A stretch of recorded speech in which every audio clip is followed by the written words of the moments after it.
Hi world നമ്മുടെ ഒപ്പം ഉള്ളത് ജർമ്മൻ പബ്ലിക് യൂണിവേഴ്സിറ്റിയിലേക്ക് അഡ്മിഷൻ കിട്ടിയ മാർച്ചാണ്. മാർച്ചിനെ നമുക്ക് വെൽക്കം ചെയ്യാം. ഹായ്. ഹായ്.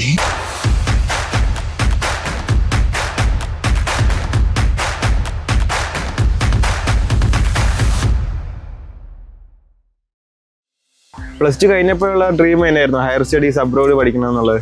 അബ്രോഡ് പഠിക്കണമെന്ന് താല്പര്യം ഉണ്ടായിരുന്നു, പക്ഷേ അതിനെപ്പറ്റി കുറച്ച് ഐഡിയ ഇല്ലായിരുന്നു ആദ്യം. പിന്നെ എൻ്റെ അളിയനാണ് ഈ ജർമ്മനി ഇൻട്രൊഡ്യൂസ് ചെയ്ത് തന്നതും സ്കൈ ഹോക്കിനെ പരിചയപ്പെടുത്തി തന്നതും. ജർമ്മനി അല്ലാണ്ട് വേറെ ഏതെങ്കിലും കൺട്രി? ഇല്ല, അളിയൻ അവിടെ ജർമ്മനിയിലാണ്. പിന്നെ ഈ എഞ്ചിനീയറിംഗിനൊക്കെ നല്ലൊരു ഹോട്ട്സ്പോട്ട് ജർമ്മനി അല്ലേ, അതുകൊണ്ട് ജർമ്മനിയാണ് ആദ്യമേ. മാർച്ച് ഇപ്പോൾ സ്റ്റുഡിയം കോളേജ് ചെയ്യാനാണോ ജർമ്മനിയിൽ പോകുന്നത്? അല്ല, ഞാൻ ഇപ്പോൾ സ്റ്റുഡൻറ് കോളേജ് അല്ല, ഞാൻ ഡയറക്റ്റ് എഞ്ചിനീയറിംഗിനാണ്. ഡയറക്റ്റ് എഞ്ചിനീയറിംഗ് 12 ഇയർ എഡ്യൂക്കേഷൻ വെച്ചിട്ട് അഡ്മിഷൻ എടുത്തു.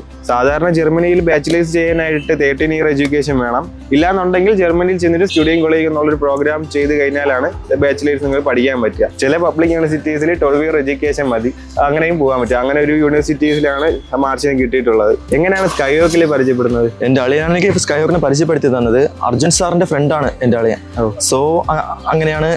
അപ്പോൾ ജർമ്മനിയിലാണല്ലേ? ജർമ്മനിയിലാണ്, അവരിപ്പോൾ ജർമ്മനിയില്ല. അപ്പോൾ മാർച്ച് സ്കൈ ഹോക്കിൽ വന്നതിന് ശേഷം പ്രോസസ്സിങ്ങിനായിട്ട് വളരെ ടൈം എടുത്തോ? അത് എങ്ങനെ ഉണ്ടായിരുന്നു പ്രോസസ്സിങ്? അല്ല, തീരെ പെട്ടെന്നായിരുന്നു. ജൂലൈ 15 അപ്ലൈ ചെയ്തിട്ടുണ്ടായിരുന്നു. ജൂലൈ 17 ഒരു യൂണിവേഴ്സിറ്റിയിൽ നിന്ന് റിപ്ലൈ കിട്ടി. ഇപ്പൊ ജർമ്മനിയിൽ പോകുന്ന ഒട്ടുമിക്ക ആൾക്കാരും ജർമ്മനിയിൽ ജീവിക്കണമെന്നുണ്ടെങ്കിൽ ജർമ്മൻ ലാംഗ്വേജ് അറിഞ്ഞിരിക്കേണ്ടതുണ്ട്. ഇപ്പോൾ ജർമ്മൻ ലാംഗ്വേജ് പഠിച്ചിട്ടാണോ പോകുന്നത്? എനിക്ക് ജർമ്മൻ ലാംഗ്വേജിന്റെ A1 ബേസേ ഉള്ളൂ. ബാക്കി എഡ്യൂക്കേഷൻ യൂണിവേഴ്സിറ്റി പ്രൊവൈഡ് ചെയ്യുന്നുണ്ട്. കോഴ്സ് അവിടെ ജർമ്മൻ ലാംഗ്വേജ് കൂടെ പഠിപ്പിക്കുന്നുണ്ട്.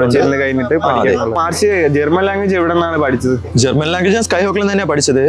പിന്നെ എന്റെ ആപ്ലിക്കേഷന് വേണ്ടി യൂണിവേഴ്സിറ്റി IELTS ആണ് മെയിൻ ആയിട്ട് ചോദിച്ചത്. അവർക്കത് മിനിമം റിക്വയർമെന്റ് 5.5 ചോദിക്കുന്നുണ്ടായിരുന്നു. പക്ഷേ സ്കൈ ഹോക്കിലാണ് ഞാൻ ഒരു 1 month IELTS പഠിച്ചിട്ടുണ്ടായിരുന്നു. അത് വെച്ച് എനിക്ക് 6.5 നേടാൻ പറ്റി. 6.5 ചെയ്യാൻ പറ്റിയല്ലേ? സ്കൈ ഹോക്കിലൂടെ തന്നെയാണ് പഠിച്ചത് മാർച്ച്. അപ്പോൾ കറലി നിൽക്കുന്നത് ട്രിവാൻഡ്രം ഡൊമസ്റ്റിക് എയർപോർട്ടിലാണ്. ഞങ്ങൾ മാർച്ചിനെ യാത്ര അയക്കാനാണ് എത്തിയിരിക്കുന്നത്. കുറച്ച് സമയത്തിന് ശേഷം ജർമ്മനിയിലേക്ക് പറക്കാനിരിക്കുകയാണ് മാർച്ച്. അപ്പോൾ എങ്ങനെയാണ്, ഹാപ്പിയാണോ? വീട്ടുകാരത്തൊക്കെ യാത്ര പറഞ്ഞോ? വീട്ടുകാരത്ത് എല്ലാവരും യാത്ര പറഞ്ഞു, നല്ല ഹാപ്പിയാണ്. അപ്പോൾ happy journey. Thank you Sky hoc.